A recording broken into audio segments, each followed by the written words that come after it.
شاہ صاحب یہ فرمائیے گا کہ اگر ہم بات کریں وطن سے محبت کی، وطن سے اپنے دیش سے محبت کرنا، اس سے عقیدت رکھنا، اس کے اوپر جان نچھاور کرنا اور اس کے قیام کے لیے جد و جہد کرنا، اس کے استحکام کے لیے، اس کی سالمیت و بقا کے لیے جد و جہد کرنا، یہ دینی فریضہ بھی ہے، ملی فریضہ بھی ہے۔ ہمارا دین اسلام اس حوالے سے ہماری کیا رہنمائی فرماتا ہے؟ بسم اللہ الرحمن الرحیم۔ ڈاکٹر صاحب بخاری صاحب، آج اللہ آپ کو اور آپ کے ادارہ PNN کو بہت اجر عطا فرمایا کہ آپ نے اپنی ملکی، وطنی اور ملی، شرعی، دینی ذمہ داری کا ادراک و احساس فرماتے ہوئے پاکستان سے اپنی والہانہ محبت کا ثبوت فراہم کرنے کے لیے اس بزم کو سجایا، اس پروگرام کو ترتیب دیا، اور یقیناً ابھی آپ نے اس تناظر میں اپنے انٹرو میں بہت کچھ فرما دیا، اور اس حوالے سے صغیر بھائی نے ماشاءاللہ میں سمجھتا ہوں جو بڑی روح پرور حمد باری تعالیٰ جی بالکل وہ بھی پیش کی ہے، اور یقیناً آپ نے جیسے اس کے اوپر بھی یہ اظہار خیال فرمایا کہ اللہ کی کرم نوازی تھی، اس کا فضل و کرم تھا کہ اللہ نے ہمیں وطن عزیز پاکستان جیسا ایک تحفہ عطا کیا، ایک نعمت عطا کی۔ تو یقیناً جو آپ نے سوال اٹھایا کہ اپنے وطن سے محبت کرنا، اپنے دیش سے پیار کرنا، یہ یقیناً یہ نبی پاک صلی اللہ علیہ وسلم کی سیرت مبارکہ کا ایک بہت بڑا سبق ہے۔ بے شک بے شک، یہ سنت مطہرہ ہے، یہ سنت مبارکہ ہے۔ نبی کریم علیہ السلام جب، بلکہ یہ اللہ کی سنت ہے، نبی کریم علیہ السلام کی مناسبت سے اللہ پاک نے قرآن پاک میں قسمیں اٹھائیں، فرمایا والتین والزیتون وطور سینین وہذا البلد الامین۔ سبحان اللہ۔ پہلی جو قسم اٹھائی نا والتین، جی یہ ہے تین، اور یہ طور سینین ہے موسیٰ علیہ السلام کا دیس، والتین والزیتون، زیتون اور انجیر کا جو سرزمین، یہ فلسطین کی مسیح علیہ السلام کی سرزمین، اللہ، وہذا البلد الامین، یہ جناب محمد کریم علیہ السلام کا دیس ہے، مکہ معظمہ۔ اور اللہ نے اس کے بارے میں خاص طور پہ وضاحت کرتے ہوئے فرمایا کہ لا اقسم بہذا البلد وانت حل بہذا البلد، سبحان اللہ۔ میں نے اس مکہ معظمہ کی سرزمین قسم اس لیے اٹھائی ہے، اس لیے نہیں اٹھائی کہ یہاں پہ بیت اللہ یہ بھی فرما سکتے تھے، یہاں بیر زمزم ہے، یہ حجر اسود ہے، یہ صفا مروہ ہے، یہ نہیں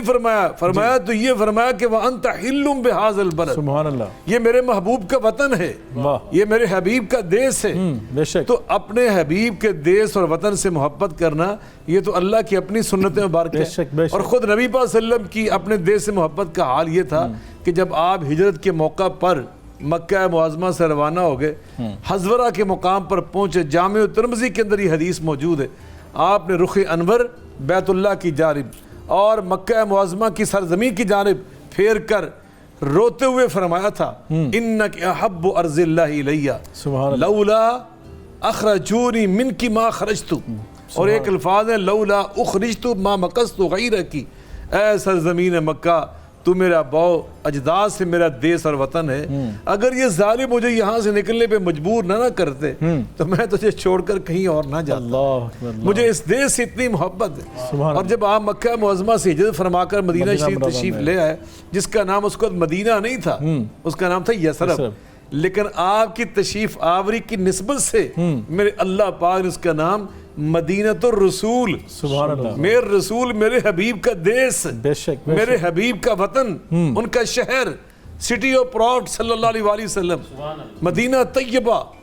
وہ نام رکھوا دیا۔ اور آپ یہاں تشریف لائے نا، تو یہ سیرت النبی ابھی ڈاکٹر صاحب میں پہلو میں تشریف فرمایا، اس پہ بہت اچھے، چونکہ سیرت کے بڑے اہم اسکالر ہیں، اور اسی طرح علامہ اروادی صاحب تشریف فرمائیں اسلام آباد میں، وہ بھی فرمائیں گے۔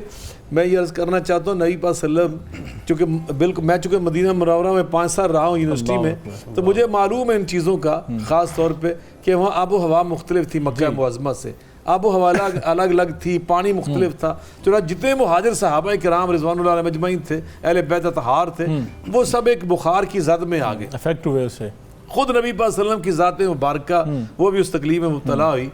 تو آپ کی جو تکلیف تھی نا بخار کی، اس کو دیکھ کر پروانہ شمع رسالت سیدنا بلال حبشی رضی اللہ تعالیٰ تڑپ گئے، انہیں بڑی تکلیف ہو رہی تھی، انہوں نے سرداران قریش کو پھر بہت سخت الفاظ کہے نا جب، تو نبی پاک صلی اللہ علیہ وسلم مسکرائے، آپ وہ کہہ رہے تھے کہ ظالموں نے آپ کو وہاں سے نکالا اپنے دیش سے، آپ یہاں تشریف لے، یہاں تشریف لانے سے آپ کو بخار کی کیفیت نے گھیرا جی۔ تو آپ اٹھ کر بیٹھ گئے اور آپ نبوت کے ہاتھ اٹھا کر سبحان اللہ۔ جو دعا مانگی نا اس موقع پر وہ قیامت تک کے لیے ہمارے لیے مشعل راہ ہے۔ بے شک بے شک، جو وطن کی محبت کی آپ نے بات پوچھی شرعی اور دینی اعتبار، بالکل۔ آپ نے فرمایا اللہ محبب الینا المدینہ اللہ کا حبنا مکہ تو اشد، یا اللہ ہمارے دلوں میں